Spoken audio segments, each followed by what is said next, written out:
Welcome, my dear ones. This is Tracy Anderson Askew, your host for the Transform Your Birth podcast, changing your mind about birth one story at a time. Each week, we'll be exploring a birth story through the lens of what birth can teach us. I'll be digging deep into each story so you can learn what it is that can change the way a birth unfolds. We can't control birth, but we can influence it. So listen in to find out how. Enjoy. Claire gave birth to Jonah on her birthday. What a gift. During her pregnancy, she likes to read and be prepared, so she consumes many different avenues of knowledge, but eventually realises her mind doesn't know what to do with it all. After the Transform Your Birth course, she is able to put it calmly into place within her deeper mind and focus more fully on her job, knowing that her partner has got her covered.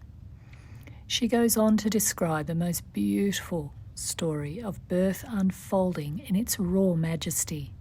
She describes a scene with her partner while she was pushing her baby out that leaves us both feeling in awe of the power of love and intimacy in birth. She then shares the struggles she had with breastfeeding. Claire reminds us all that there is always a struggle, and because there is no escape, we have to continue to step up and overcome whatever it is we are facing. This is the way it has always been, and Claire reminds us all that we can do it.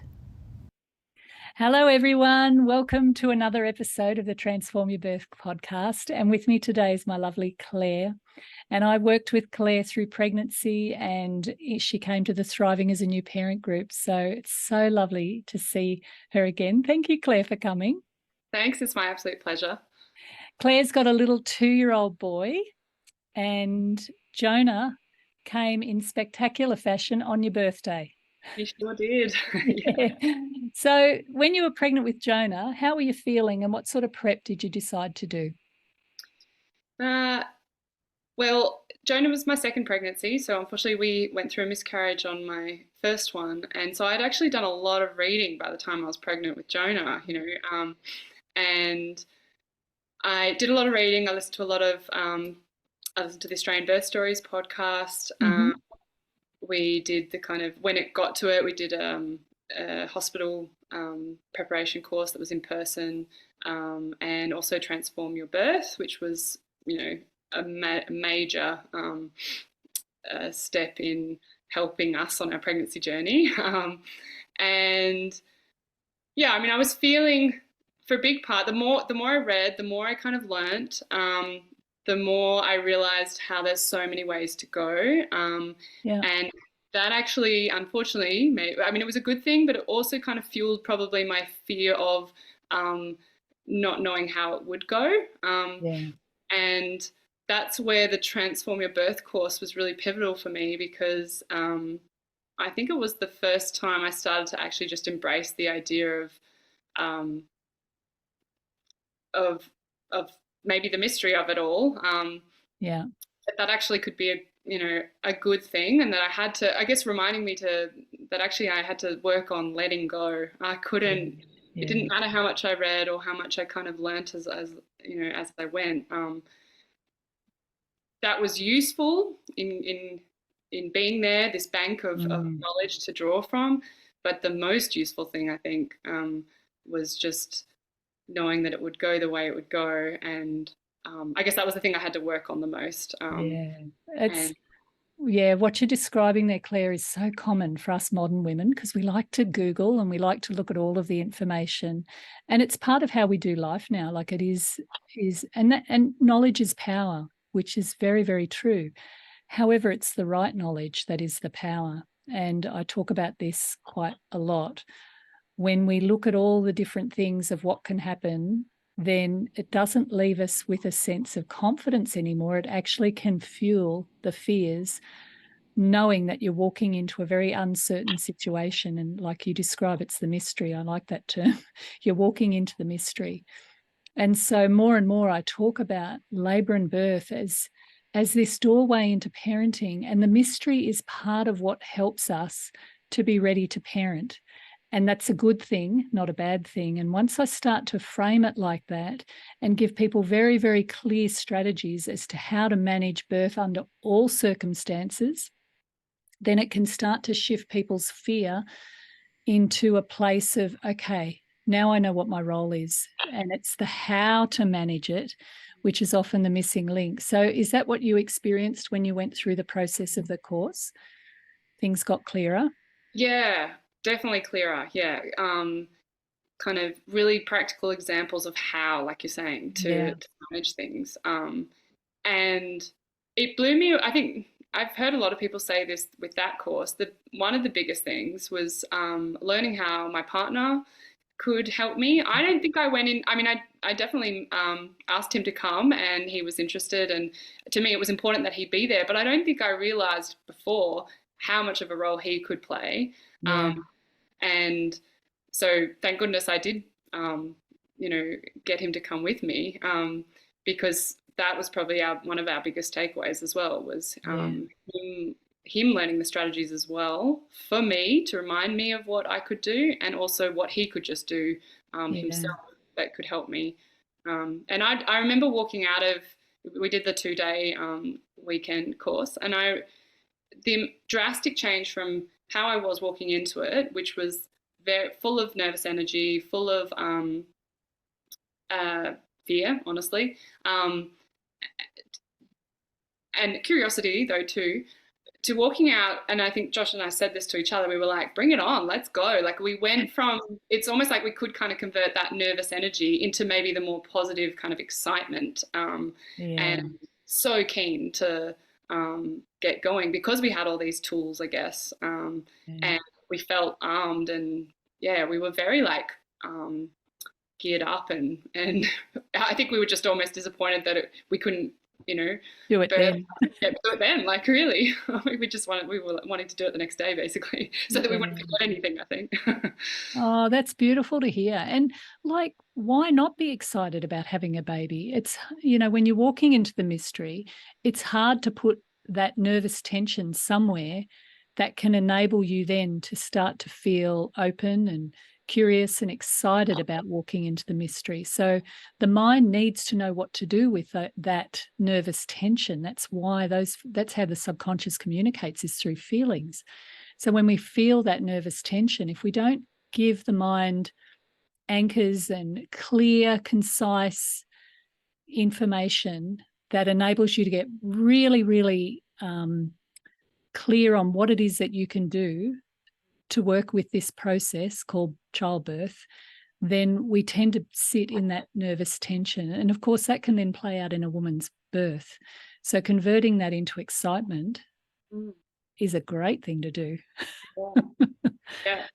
Oh, that's lovely. Also from that course, I think, I mean, a big part was what we learned, what we did with you, what we talked through, but another big part was hearing other couples or other mothers, mothers to be, talking about how they were feeling, and just sharing that experience was extremely valuable, which is why I did your Thriving as a New Mum course. That helped me heaps. And I still use, I still kind of experience the benefit of that when I talk to, some of my friends who are have toddlers the same age, and where I just say, "Hey, is this happening for you? Like, Jonah's doing this crazy thing," and then they say yes, and then it's amazing just how hearing that someone else is going through that or something similar, how that just kind of flips the switch in me, at least, to know that I'm not alone, because that's probably where I kind of, things can be hard, is where I feel alone in something. I mean, I'm sure I'm right. As you share that experience. It takes. This is what we've lost in modern living, is that village, and to be surrounded by wise women who say it's normal and this is my story and I had these experiences, and we share stories, we share experiences. We don't compete and compare, which is what we can do in our culture, because we've always got these numbers and these milestones, and, that we measure everything. But actually, really what we want to know and hear as women coming into this process of giving birth is, am I okay? Is this normal? Am I doing a good job?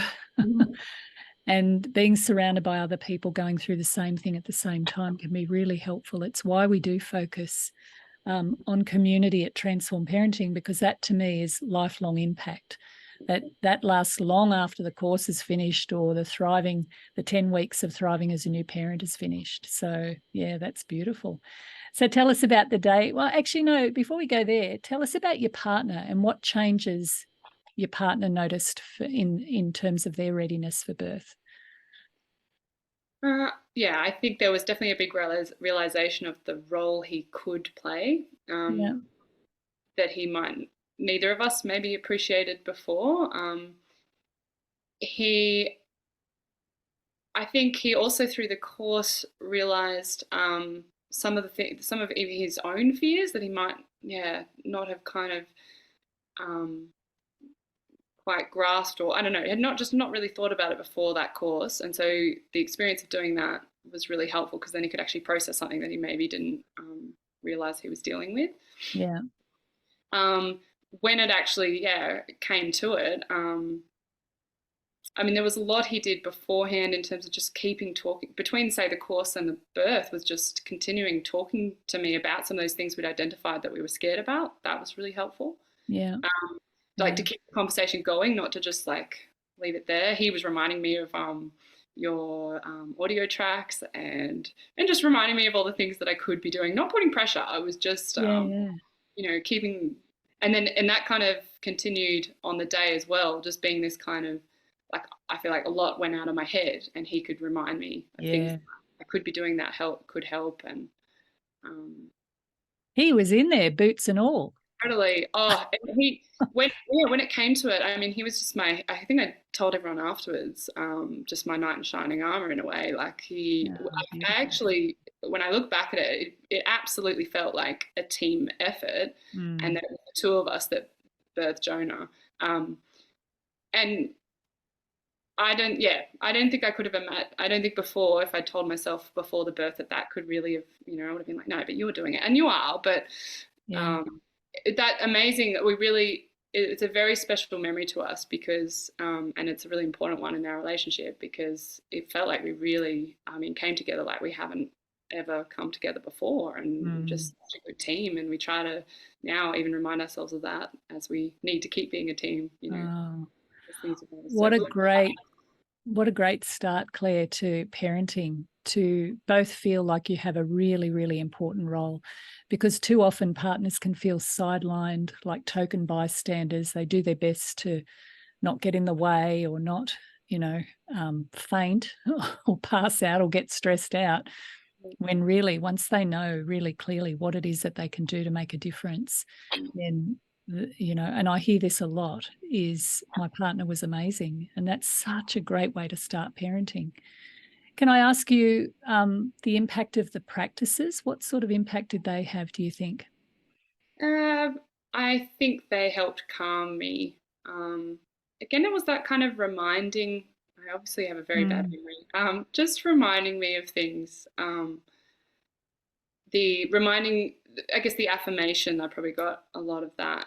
That's what I got out of them, was just some of those repetition of things like your body is made to do this, and mm, trust yourself. And um, honestly, there were things that I would, as my mind maybe spun off into darker places, that's what brought me back. That's what I yeah. would kind of forget. And so just hearing those again, Mm, and breathing was a very important part of once I was labouring, um, and so I think that came from the practices really as yeah. well. Um, Yeah.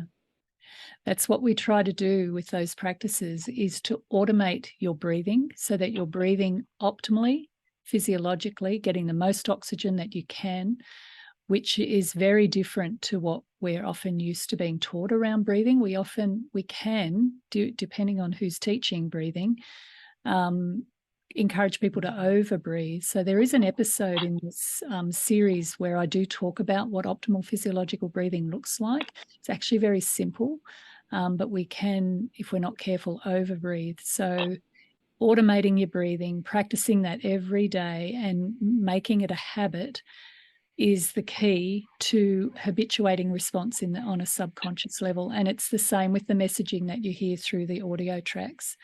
We want to hear it over and over and over again, so it becomes an automatic instinct, an automatic response. You don't have to think on Labor Day. Your body just responds because you've literally brainwashed yourself into believing in yourself.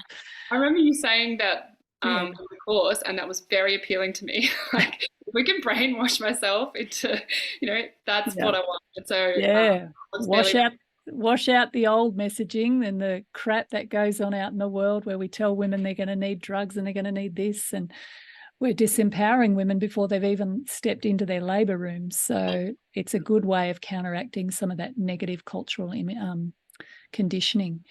So tell us about the day, Claire. How did it unfold? so the night before my birthday, contractions started at midnight, Mhm. which was funny because once I told my mum, she said, "Oh, well, contractions for you started at midnight too." So there was a Oh, nice little, wow. History repeating itself. yeah. But I was her third child, so it went a lot faster for her. But yeah, so contractions started. I remember waking Josh up and just saying, "Hey, it's happening now. Go back to sleep." And he did. And I actually chose to make my way out to the couch in the lounge room.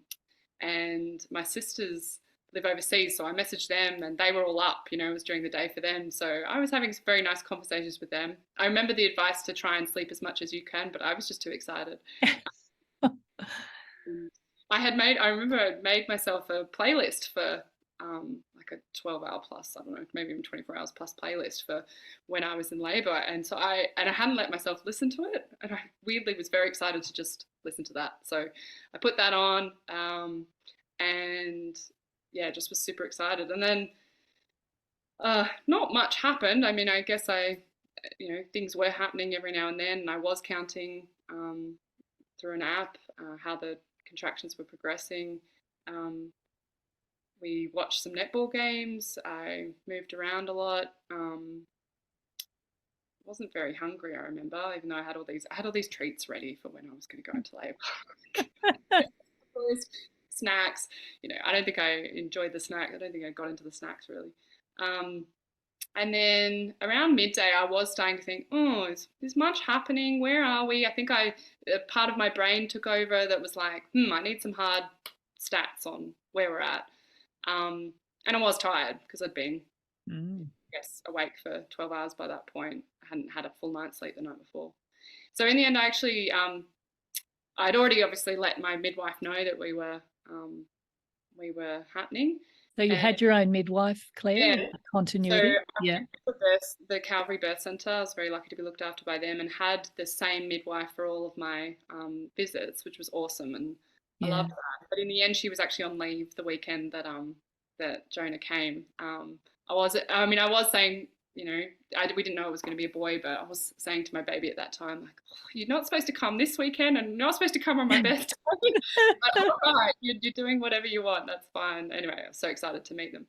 Um, so yeah, there was another midwife that was responding to my text. I hadn't met her yet, but she offered to come over, which was nice, at around lunchtime to do a check if I wanted. And yeah, I decided that's what I needed. I needed a bit of an update, I guess. Mm-hmm.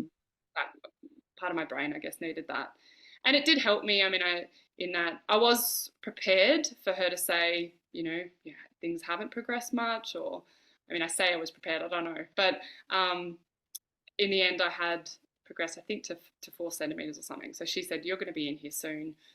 Like you'll be coming into the hospital soon. No worries."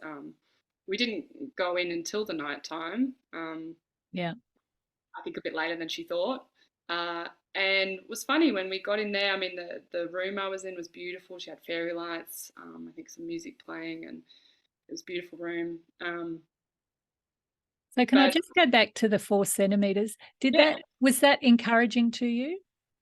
yeah. I don't actually kind of remember if that's that far.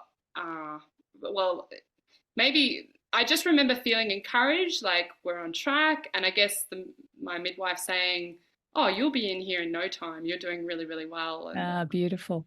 It's really interesting because another woman could get the measurement of 4 centimetres, and they might say you're only 4 centimetres. You're not even in active labour yet, Yeah. which active labour kind of starts between 4 to 6 centimetres.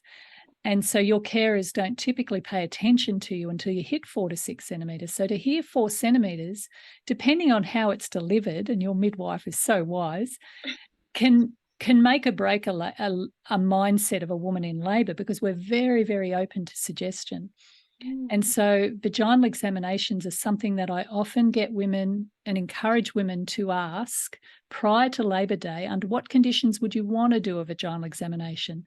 Because vaginal examinations are not a medical necessity. Okay, you can go through a whole labour and not have one. However, there are certain circumstances where they can be really appropriate. So by asking that question can be really helpful. But 4 centimetres is actually quite well progressed. And it was wonderful your midwife framed it that way, because labour doesn't start at 0 and go to 10. It starts before 0. Okay, because the first job of your contractions is to thin out the cervix. And when it's the first time your body has ever done this, then it can take a lot of contractions to efface the cervix or to thin out the cervix. And then the door does start to separate, but the door starts to really open when the cervix is thin, because there's less resistance, okay, to your baby pushing down. And so 4 centimetres is very well progressed, but it's not always framed that way. And so for those who are listening today, I just thought I'd drill down on that. For you, Claire, it was an encouragement that everything's progressing, you're doing beautifully, and you'll be in here in no time. Such a great message that labouring women want to hear, but it always depends on the person delivering it and the attitude that they take towards progress. The other thing about progress is whatever it's taken you to do 4 centimetres has absolutely no bearing on what it takes you to do the rest.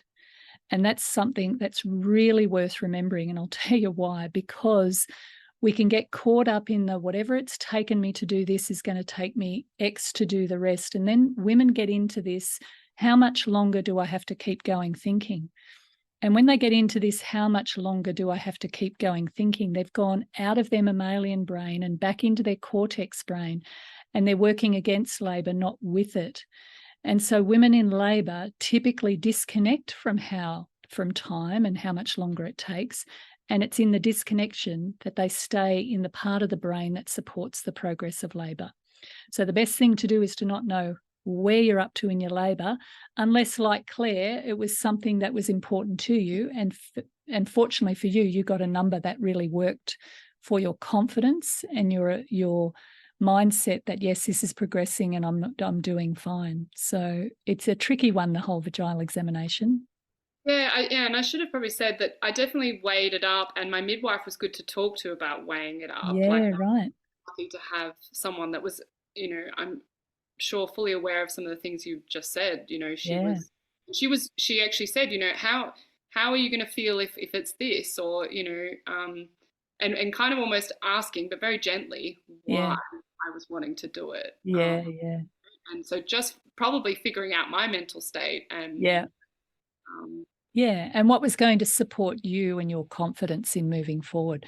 I can't talk, Claire, because I was a bit the same. I used to say, get in there, I want to know where I'm up to. But like you, I always got the number that supported my confidence. But regardless of whatever number you get, every contraction is contributing to the final outcome. And even though it doesn't look like you're technically progressing if you're only 1 or 2 centimetres, that's not the case. You've thinned out your cervix. So that's a really important thing to remember. Yeah. So what happened then when you started to go in and they had it set up beautifully for you? yeah, so I think we got in there about 6 p.m. or something. Yeah. Exactly. But yeah, it was beautiful setup. I mean, I was actually looking through the messages we had a special chat set up with my family, and Josh had sent a photo of the room saying, this is our hotel for Claire's birthday. I mean, Oh, they knew that we were in labour and that this was happening, but it did look like this amazing hotel room. So we're very lucky. wow. And it also helped actually for me that it was a room that I'd been to before, Yeah. like having been in that area before, um, and So yeah, you but went there through your antenatal visits, or did you go there as a special tour? no, through the visits. So Yeah. that's where I always met my midwife, and then they show, oh, these are one of the rooms, or Nice. this is That can be a the really helpful thing to do, you know. Women like to know the sort of rooms that they'll be going into, and then it becomes something that's familiar. And the mind likes things that are familiar, so they tend to feel more relaxed in a room that they know what it's going to look like. So I'd encourage people to go on hospital tours or make sure you do get to see what the rooms look like, so it can help your mind get on board with, this is how my birthing space is going to look. Yeah, it's interesting that made a difference to you. yeah. Mhm. But weirdly, contractions it all what's the word? Eased off. I think I think at one point my midwife said, "Can I just feel you while you're having, like, let me know about your next contraction?" And it's almost like, when you go to a doctor and you say, you're going to them because you're sick, but then, or you take your child because they're sick, and then as soon as they're looking at, they're suddenly not, their nose is dried up, they're not, you're Yeah. suddenly not sick anymore or something. And so it was kind of like that. As soon as she was wanting to feel the contraction, she was like, there's not much happening there. And it was very minimal. It was weird. So she'd actually said, okay, maybe things are easing off a bit. And I remember you saying something about that the diff change in environment could do Yeah. that. Yeah. So she said, why don't you get in bed, see if you can maybe get some sleep. So we did that. We both got into bed together and snuggled a bit. And I don't know what the timing was, but it wasn't long. And suddenly I think I heard a pop, or it was just the experience. I don't know. To me, it was. I thought I heard a pop, and a gush of liquid. I was suddenly all wet. So my waters broke in bed, um, and then it was game on from there. So it was. We were lucky because our midwife was actually just doing a bit of paperwork, and I think heading off somewhere else, or not home, but and then Josh went running out. It's happening, and waters just broke, and she's was getting quite loud. So we called, she came running back. So we were lucky she hadn't gone too far. Um, Yeah. That's um, a really common thing that can happen when women feel observed. It can take them out of labour. And I, I remember being with a woman in labour where if any of us were anywhere near her, her labour would stop. And the midwife actually decided that this wasn't going to be helpful. This was a home birth. So we put her in the bathroom with her partner, turned off the lights and closed the door. And then we could hear her labour starting to crack on again. So these things can happen when women feel observed or under pressure, like, oh, hang on, she's wanting to check the contractions.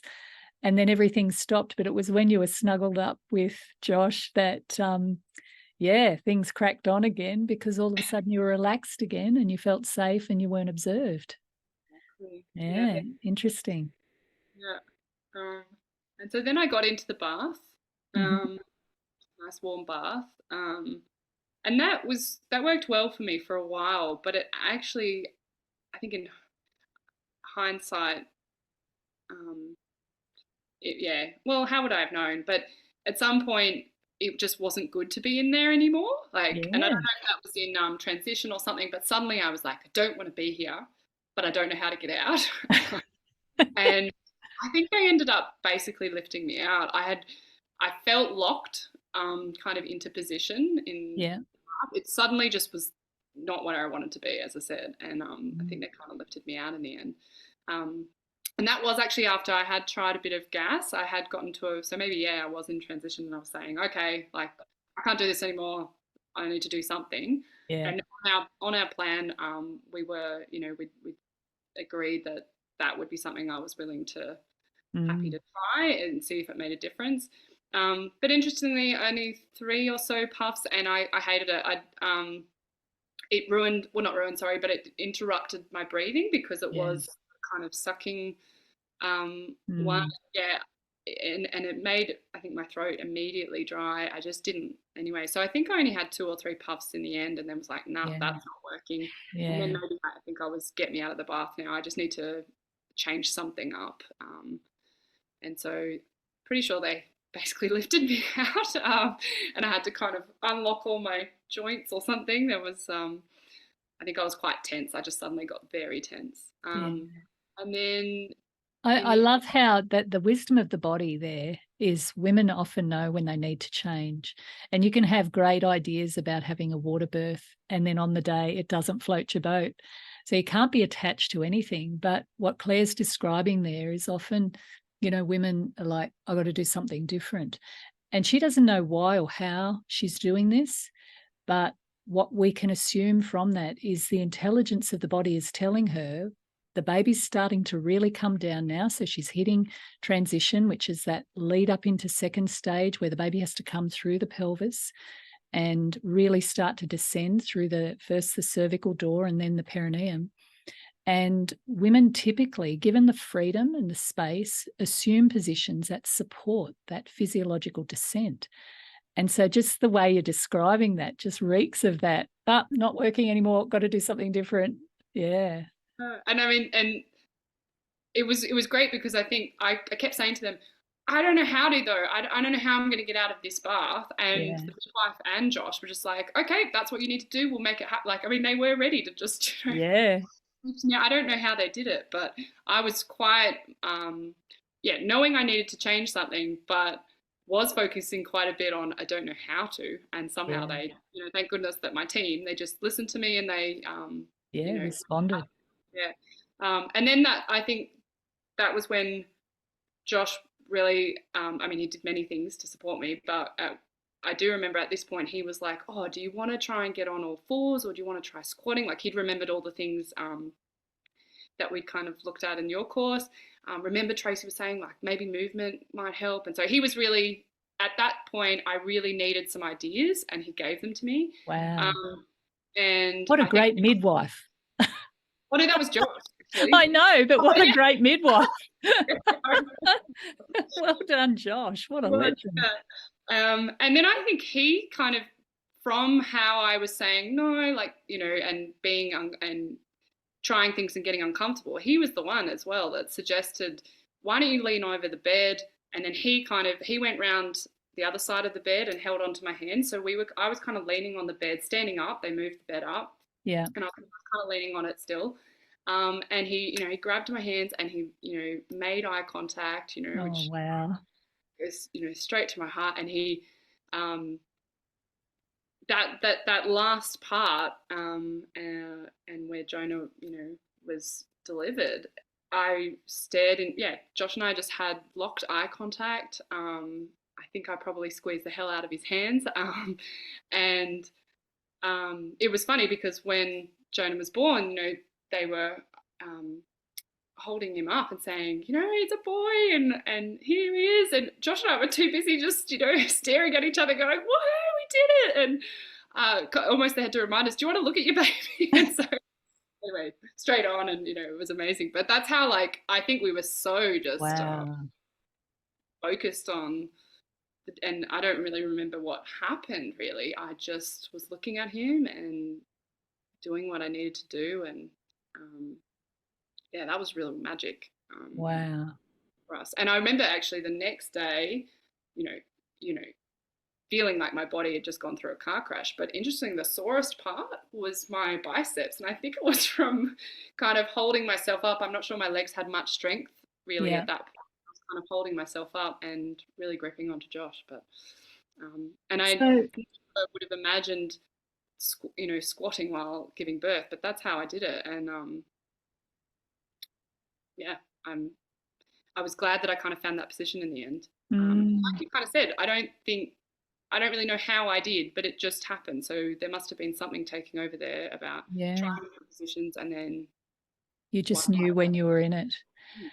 And that scene of eye contact with Josh as you're pushing your baby out, I mean, that will be seared into your memory till death do you both part. Like that's a huge, intimate, connective moment for both of you to share. I think that's extraordinary. How does Josh talk about that moment for him? Yeah, kind of like what you just said, that it is seared into his memory, and he talks about it, how powerful I looked, um, how he could kind of, and how intimate that moment was too. Mm. but he could kind of see in my eyes just, I don't know, almost everything, like the pain, the excitement, the um, kind of wanting it to be over, but yeah, I don't know. I'll ask him tonight and get his recount again because it's probably been a while since we've talked about it. But he Yeah. actually, now it's prompted me to remember that in the weeks following, he wanted to tell everyone about that moment. I think he was super excited to have been as involved as he was. Yeah. Yeah. And as you looked into his eyes, what were you seeing from him? Just total love, and that he was there with me. Mm. That he was holding me up, literally, and um, emotionally. Wow. And Yeah. has that translated into parenting? Yeah, I mean, he's an amazing dad, and he is so with me on everything, really, like, and Mm. wanting to do as much as he can. And, reminds me, like, you don't have to do, sometimes that poor thing, he has to actually argue with me to say, no, I'll do that. You don't have to do all of that, or. Mm. But yeah, it was that kind of, that probably started just this level of involvement. I'm sorry, I'm not making much sense. You're making perfect sense, Claire. Totally, totally with me from that very Yeah. moment. Yeah. I think that's the power of including a partner in a way that isn't just tokenistic, but has a real impact. And I have no doubt in that moment he could see that looking into your eyes like that while you were pushing out your baby was exactly what you needed to do to draw the strength from you to be able to finish off what was a good size labor and pushing out a baby. That's an extraordinary part of your birth that's worth really highlighting, the power of a partner who knows what they're doing. And then the ripple effect of that into parenting, when partners, fathers, other mothers go into parenting in a way that feels like they're not just tokenistic bystanders, because it can be very easy to feel like that in birth, and it can be very easy to feel like that when a new mother's breastfeeding, because the breastfeeding journey is so intense and so constant. It would be very easy, once again, to feel on the outer of all that. And mothers are often so immersed in their babies, and their whole attention is trying to work out how this baby works and what their cues mean, and communication, and protecting the baby and making sure the baby thrives and making sure the baby's getting enough sleep, that partners can really feel on the outer. So I think when we can share that experience together as a couple, birthing the baby, and invite, to build up their confidence, to then invite them in that early period of parenting as well. And I often encourage partners to get as much time off as they can, because you never get this time back again. And when you learn together, you work it out together, it builds their confidence, it builds their enjoyment, and then they want to be with their baby more. And then it is a shared thing. It's not just on the mother, and the baby just learns to respond to the mother and not to the other parent. Mm. Yeah, and I might just share.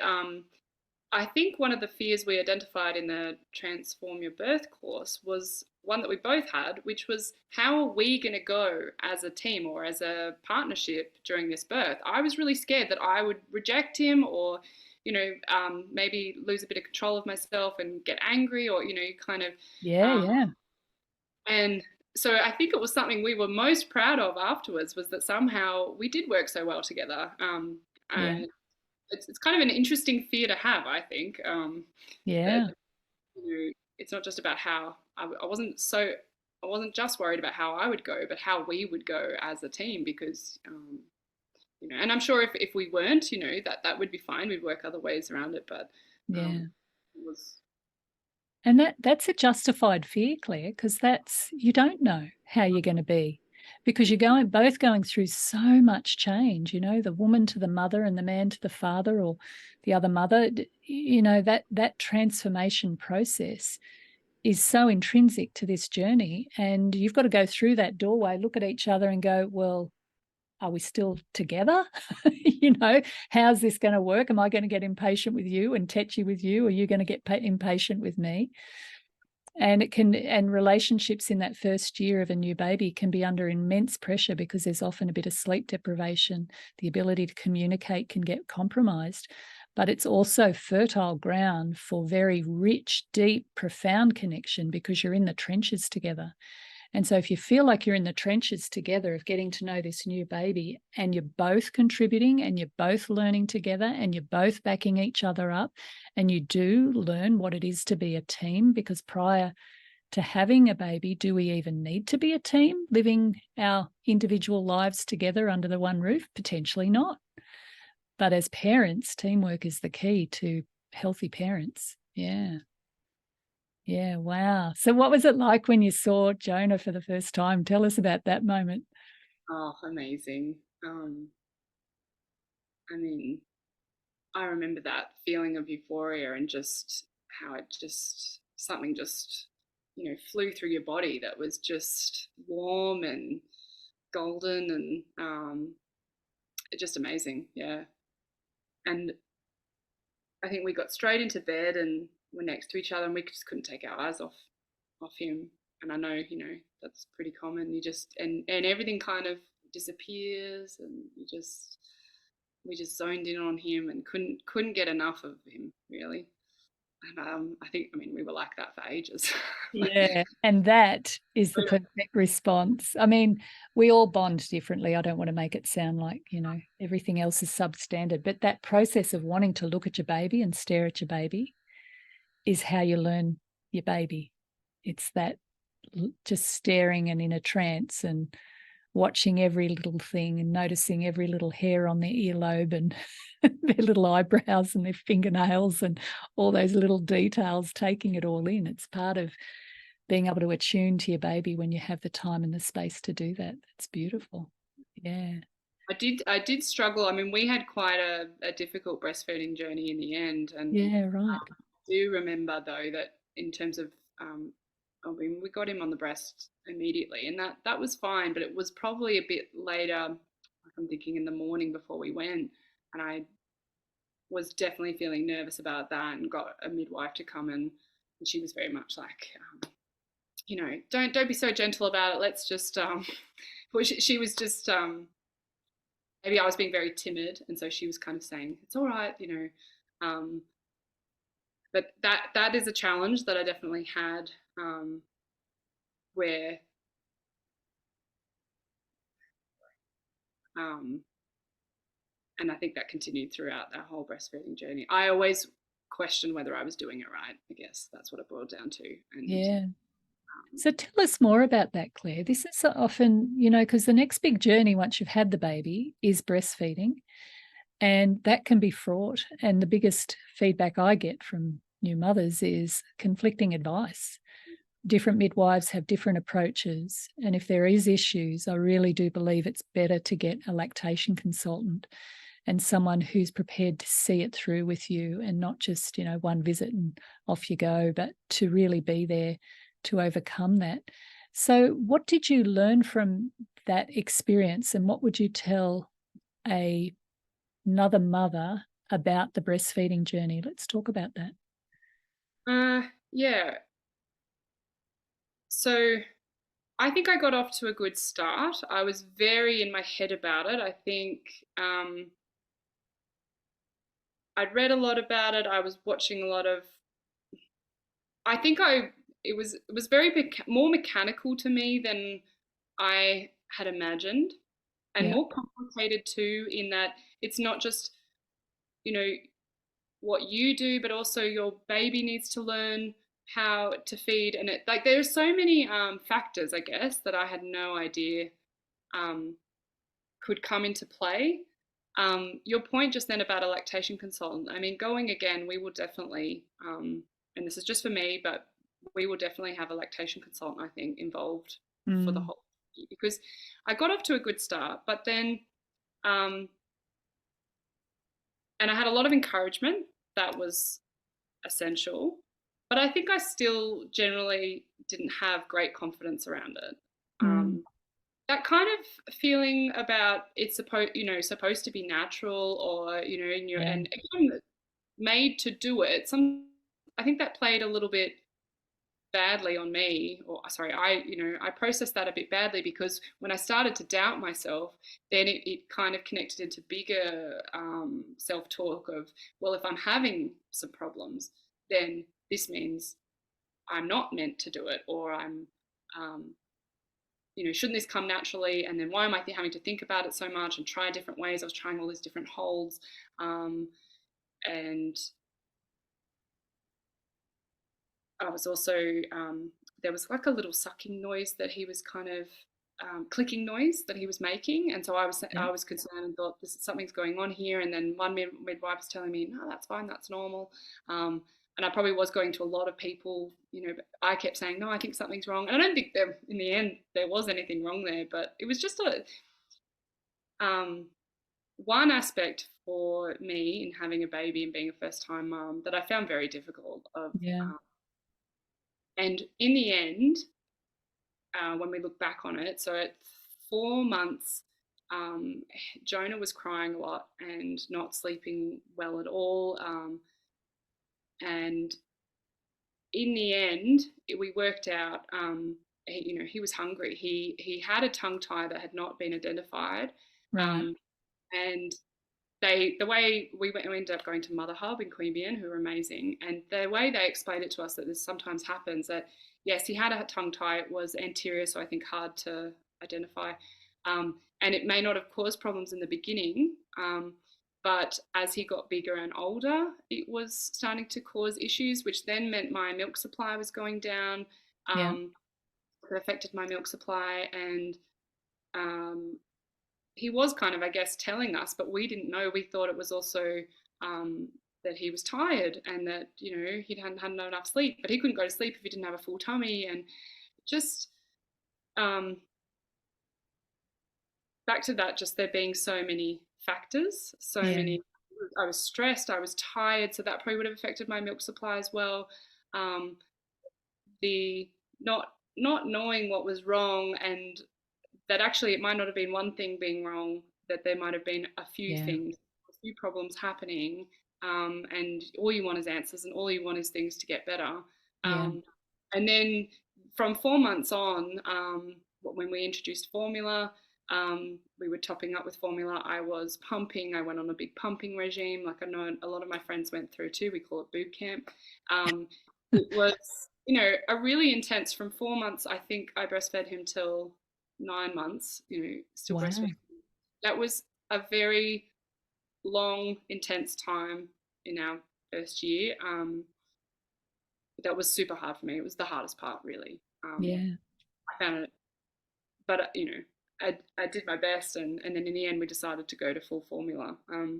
But at that point, I was kind of looking back and thinking, I remember when people had given me advice and said breastfeeding's hard. I had no idea what they meant, yeah, and maybe what they meant is that there are so many factors, and yeah, and that journey, just like a birth journey, birth or just like pregnancy journey, can be so different for everyone. I mm, had no idea.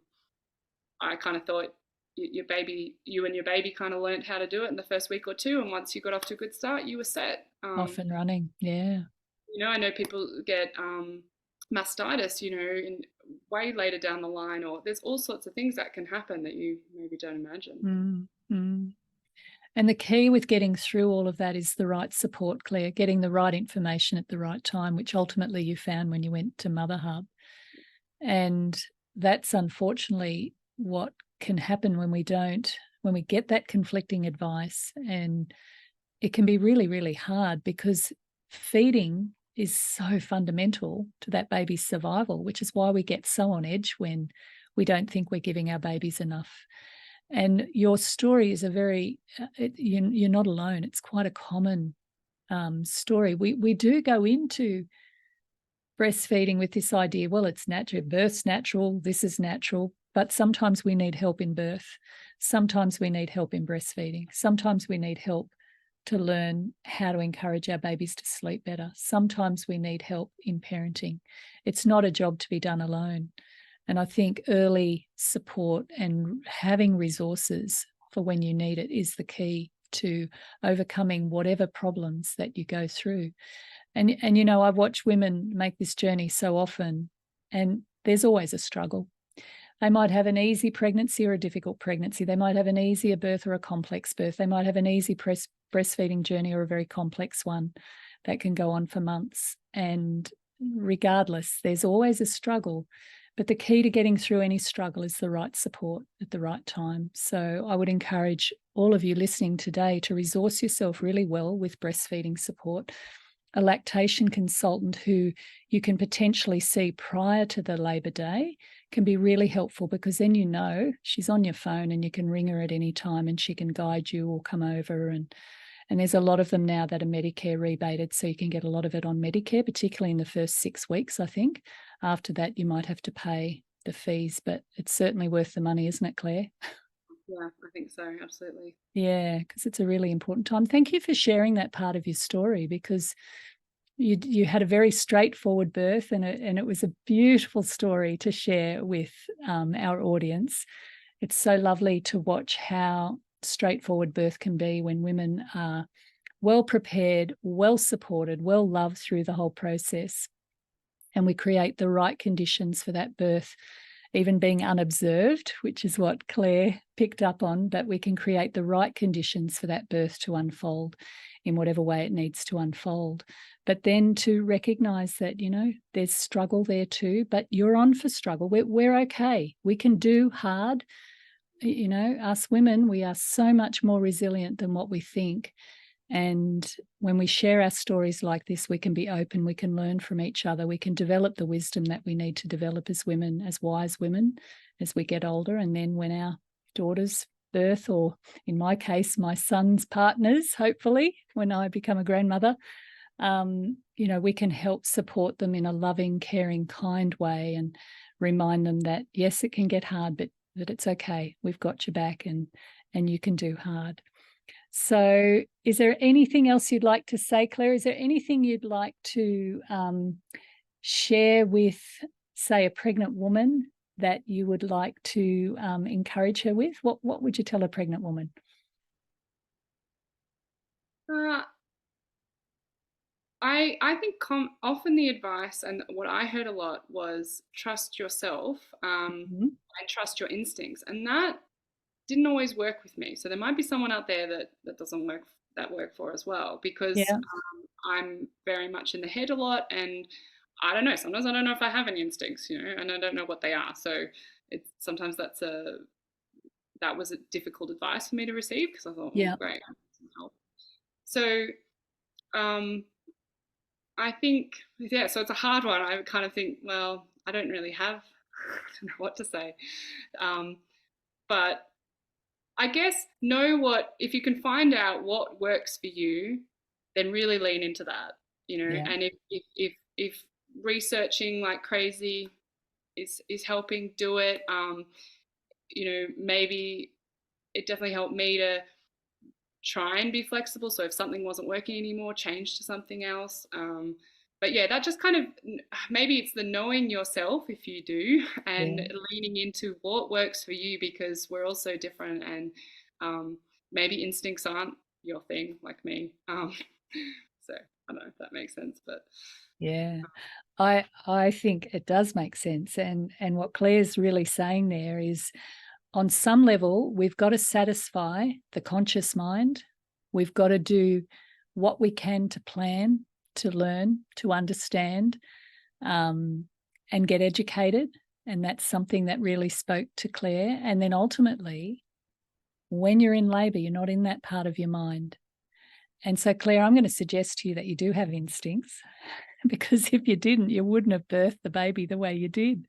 That part of your mind was happy to go offline once you had satiated it and given it what it wanted, so that you could then let go on the day to know exactly what your role was, and your partner knew exactly what his role is. And I think what Claire's given you is great wisdom. Know yourself, know what it is that you need, get the information you need, and then work on cultivating your confidence to walk into the mystery, because ultimately we've got to let go. And I'm going to suggest to you, Claire, that your instincts are well and truly intact. If there was something wrong with Jonah, you would absolutely know, wouldn't you? Yeah, you would. Yeah, we do know. Instincts and intuition are slightly different. Instincts is that it's quite loud, and it's that feeling of my baby's not right. Yeah. And we don't know how we know it, we just know it. And it can be a very strong physical reaction to, we've got to do something. We've got to protect this baby. And then there's intuition. And intuition is more of a whisper, and it gets cultivated over time and with experience. And it gets cultivated through being present with your baby. It gets cultivated through getting it wrong and working out what's right. It gets cultivated by adopting a good mindset around the way that you think, so that you can be open to inspiration. Whereas if you're giving yourself a hard time, you're not going to be open to inspiration.